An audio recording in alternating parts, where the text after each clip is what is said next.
మకర రాశి. మకర రాశి వారికి ఈ జూలై నెలంతా కూడా ఏ రకంగా ఉండబోతోంది? మంచా? చెడా? మంచైతే ఎక్కడ? చెడైతే ఏ విషయంలో? ఇలా ఇత్యాది విషయాలన్నీ కూడా ఒకసారి తెలుసుకునే ప్రయత్నం అయితే చేద్దాం. మకర రాశి వారికి ప్రస్తుతం రాశ్యాధిపతి శని తృతీయ స్థానంలో మేలు చేసే దిశలో ఉండటం అనేది జరిగింది. తర్వాత ఇతర గ్రహాలు కూడా ఎక్కువ శాతం వీరికి అనుకూలమైన స్థితిలో ఉండటం అనేది అయితే జరిగింది. కానీ అష్టమ స్థానంలో కుజకేతువుల యొక్క సంచారం వల్ల వ్యక్తిగత ఆరోగ్య విషయంలో మాత్రం తప్పకుండా జాగ్రత్త తీసుకోవాల్సిన పరిస్థితి అయితే కనిపిస్తుంది.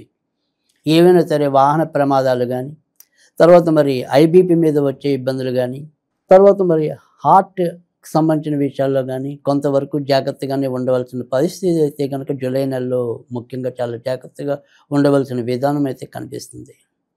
కానీ ఇంకా ఇతరతర వ్యక్తిగతంగా ఎవరైనా సరే ఇటు ఉద్యోగాల పరంగా అయితేనేమి, వ్యాపారాల పరంగా అయితేనేమి, పిల్లల మంచి చెడుల విషయంలో అయితేనేమి, ఆ రకంగా మాత్రం చాలా ఆనందకరమైన సంతృప్తికరమైన ఫలితాలు అయితే కనుక వీరికి లభించనున్నాయి. ఖర్చులు ముఖ్యంగా ఆరోగ్య రూపంగా ఎక్కువగా ఖర్చు అవటం అనేది, ఒక ప్రణాళిక లేకపోవటం వల్ల కూడా ఖర్చులు ఎక్కువ అవటం అనేది ఉంటుంది.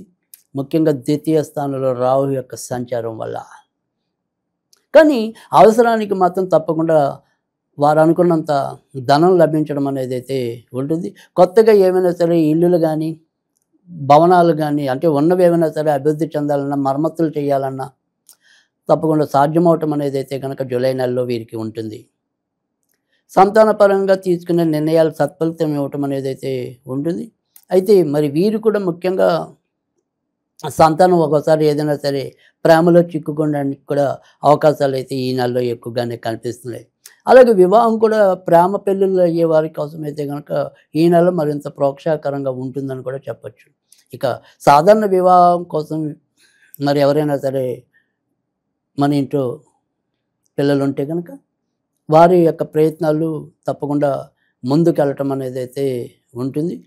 ఏదైనప్పటికీ కూడా వారి యొక్క వ్యక్తిగత జాతకంలో కొంత కుజుడు ఇబ్బంది పెట్టేలాగా ఉంటే మాత్రం వారికి ఇబ్బంది, కానీ ఇతరత్ర మాత్రం ఎక్కువ శాతం ముందుకెళ్ళడానికైతే అవకాశాలు ఎక్కువగానే కనిపిస్తున్నాయి. కొత్తగా విదేశాలకు వెళ్ళాలి అనుకునే వారికి కూడా ఈ నెల తప్పకుండా అనుకూలకంగానే ఉంటుందని కూడా చెప్పుకోవచ్చు. అక్కడ వీరికి ఎంతో కొంత ఉపయోగకరంగా కూడా ఉంటుందని కూడా చెప్పుకోవచ్చు. బ్యాంకింగ్ రంగంలో ఉన్నవారికి, తర్వాత మరి ఫైనాన్సింగ్ రంగంలో ఉన్నవారికి ఎక్కువ ఈ నెలలో మేలు జరిగే పరిస్థితి ఎక్కువగానే కనిపిస్తుంది. ఎముకలు కీళ్ళకి సంబంధించిన వైద్య నిపుణులకి, పిల్లల రోగ నిపుణులకి ఎక్కువ శాతం ఈ నెల ప్రోత్సాహకరంగా ఉంటుందని కూడా చెప్పుకోవచ్చు. అకౌంట్స్ రంగంలో ఉన్నవారికి, న్యాయవాద వృత్తుల్లో ఉన్నవారికి, అలాగే ఏదైనప్పటికీ కూడా ఇంజనీరింగ్ కన్నా కూడా ఇంజనీరింగ్ కాని చదువులు అంశాల్లో ఉన్నవారికి అయితే కనుక మరింత ప్రోత్సాహకరంగా ఉండడానికి అవకాశాలు ఎక్కువగా కనిపిస్తున్నాయి. రైల్వే పరీక్షలకు ఎవరైనా సరే హాజరవుతున్నట్టయితే కనుక ఈ నెలలో అలాంటి పరీక్షలు ఏమైనా ఉంటే రైల్వే శాఖ, తర్వాత మరి తంతి తపాలా శాఖ, వీటికి సంబంధించిన వాటిలో ఎవరైనా సరే ప్రయత్నాలు సాగిస్తున్నట్టయితే కనుక వాటికి సంబంధించిన ప్రయత్నాల్లో కొంతవరకు ముందుకెళ్లే పరిస్థితి కనుక జూలై నెలలో ఎక్కువగానే కనిపిస్తుంది. రియల్ ఎస్టేట్ వ్యాపారాల్లో ఉన్న వారికి కూడా ఈ నెలలో ఎక్కువగానే ప్రోత్సాహకరమైన వాతావరణం అయితే ఉంటుంది. స్వతంత్ర వృత్తుల్లో ఉన్నవారికి, ముఖ్యంగా ఏదైనప్పటికీ కూడా ఈ టైలరింగ్ సంబంధించిన వృత్తుల్లో ఉన్నవారికి, తర్వాత మరి పెయింటింగ్స్ అలాంటి వృత్తుల్లో ఉన్నవారికి ప్రోత్సాహకరమైన వాతావరణం ఉంటుంది. అలాగే వెబ్ డిజైనింగ్ సంబంధించిన వృత్తుల్లో ఉన్న వారికి కూడా ప్రోత్సాహకరమైన వాతావరణం అయితే కనుక జూలై నెలలో ఉండబోతోంది. జూలై నెలలో సినిమా పరిశ్రమకు సంబంధించిన వాళ్ళు కొంత ముఖ్యంగా ఈ టెక్నీషియన్స్ కొంత ఇబ్బంది పడటం అనేది, అవకాశాలు దగ్గరదాకా వచ్చి కొంత పొందలేకపోవటం అనేది అయితే ఉంటుంది. ఆన్ ద స్క్రీన్ కనిపించే వాళ్ళకి మాత్రం చాలా చక్కటి ప్రోత్సాహకరమైన అవకాశాలు ఉంటాయి. అలాగే కొత్తగా ఏదైనా సరే మనం ఈ మీడియా రంగంలో కానీ, సినిమా రంగంలో కానీ మనం ప్రయత్నాలు సాగిద్దాం అనుకునే వారికి కూడా ఈ నెలలో కొద్దిగా వారికి సంబంధించిన ప్రయత్నాలు బలంగా చేసినట్టయితే అనుకోకుండా వీరికి అదృష్టం తలుపు తట్టే పరిస్థితి ఉంటుంది. కనుక అలాంటి అభిరుచులు ఉన్న వాళ్ళు వారికి సంబంధించిన ప్రయత్నాలు అయితే తప్పకుండా సాగించుకోవచ్చు. ఇక కొత్తగా ఏదైనప్పటికీ కూడా మరి సంతానం కావాలనుకునే దంపతులకి వారికి కూడా ఈ నెలలో ప్రస్తుతం మరి శుక్రుడి యొక్క సంచారం స్వక్షేత్రంలో ఉండటం వల్ల ఆ రకమైన భాగ్యం కలగడానికి కూడా మెండైన పరిస్థితులు అయితే గోచరిస్తున్నాయి. అమ్మగారి ఆరోగ్య విషయంలో కొంతవరకు జాగ్రత్తగా ఉండాలి, లేదా ఆ వైపు బంధువుల ఆరోగ్య విషయంలో కొంత జాగ్రత్తగా ఉండటం అనేది చెప్పదగిన సూచన. ఈ నెలలో వీరు సాధ్యమైనంత వరకు కూడా ఇతరుల పక్షాన అంటే మీడియేటర్స్గా ఉండి మనం చేసేవి ఏమైనా సరే, లేదా మనం హామీగా ఉండవలసిన పరిస్థితులు ఏమైనా ఉంటే వాటిని చాకచక్యంగా వాటిని తప్పించుకోవటం అనేది అవసరం.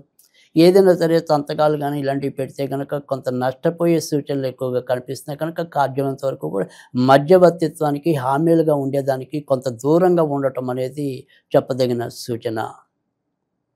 ఇక భార్యాభర్తల యొక్క అనురాగం కొంతవరకు పెరిగే సూచనలు అయితే కనిపిస్తుంది. చిన్న చిన్న వాదాలు ఉన్నప్పటికీ కూడా చివరికి వచ్చేప్పటికి ఇద్దరు కూడా పరస్పరం వారు సహకరించుకుంటూ వారు చేపట్టవలసిన బాధ్యతలు ఏవైతే ఉంటాయో ఆ బాధ్యతలను సక్రమంగా నిర్వహించటం అనేది కూడా ఈ జూలై నెలలో ఎక్కువగానే కనిపిస్తుంది. అయితే జూలై 29 దాటిన తర్వాత నుంచి ఏవైనా సరే కొంతవరకు ప్రతికూల పరిస్థితులు, ముఖ్యంగా కోర్టుకి సంబంధించిన ఇబ్బందులు ఎదురయ్యే పరిస్థితులు ఉంటాయి కనుక ఈ చట్టానికి లోబడి అంటే ఏదైనా సరే మనం వాహనాలు అవి నడిపేప్పుడు ఒక్కోసారి చలానాలు లోపించడం, కట్టించుకోవాల్సిన పరిస్థితి రావటం, మనం రూల్స్ని అతిక్రమించడం, ఇలా ఏదైనా సరే చట్టపరమైన అంశాలకు తావిచ్చే పరిస్థితులు ఒక్కోసారి మనకి జూలై 29 దాటిన తర్వాత నుంచి రావడానికి అవకాశం కనిపిస్తుంది కనుక ఆయా అంశాల్లో కొంత జాగ్రత్తగా ఉండవలసిన పరిస్థితి అయితే ఉంటుంది. కోర్టుకు సంబంధించిన ముఖ్యంగా నాన్నగారి వైపు నుంచి మనకు రావాల్సిన ఆస్తిపాస్తులు కానీ వాటికి సంబంధించిన ఏదైనా సరే ఇప్పటికీ కోర్టు కేసులు నలుగుతున్నట్టయితే కనుక ఆయా అంశాల్లో మనకి కొంత స్పష్టత రావటం అనేది కూడా జూలై 29 దాటిన తర్వాత నుంచే ఒక రూపురేఖలకి రావటం అనేది అయితే కనిపిస్తుంది కనుక జూలై 29 వాటికి సంబంధించిన విషయాల్లో మీకు అనుకూలత రావటం అనేది అయితే ఉంటుంది. ఇక జూలై నెల అంతా కూడా సాధ్యమైనంత వరకు కూడా మనం ఎక్కువగా సుబ్రహ్మణ్య స్వామికి సంబంధించిన పూజలు చేసుకోవటం వల్ల ఉపయోగకరంగా ఉండటం అనేది అయితే ఉంటుంది. మంగళవారం పూట అవకాశం ఉంటే ఇంట్లోనే సుబ్రహ్మణ్య స్వామికి కొద్దిగా బెల్లం ముక్క నివేదన చేస్తూ ఉండటం వల్ల కూడా మనకున్న ప్రతికూల పరిస్థితుల నుంచి తప్పించుకోవడానికైతే ఉంటుంది. ఇక ఈ నెలలో సాధ్యమైనంత వరకు కూడా ఓం సౌం సుబ్రహ్మణ్యాయ నమః, ఓం సౌం సుబ్రహ్మణ్యాయ నమః, ఓం సౌం సుబ్రహ్మణ్యాయ నమః అనే నామాన్ని పఠించడం వల్ల కూడా మనకుండే ప్రతికూల పరిస్థితుల నుంచి, ముఖ్యంగా అనారోగ్య సమస్యల నుంచి, తాత్కాలిక ఉపద్రవాల నుంచి బయటపడడానికి కూడా ఆస్కారం ఎక్కువగా ఉంటుంది.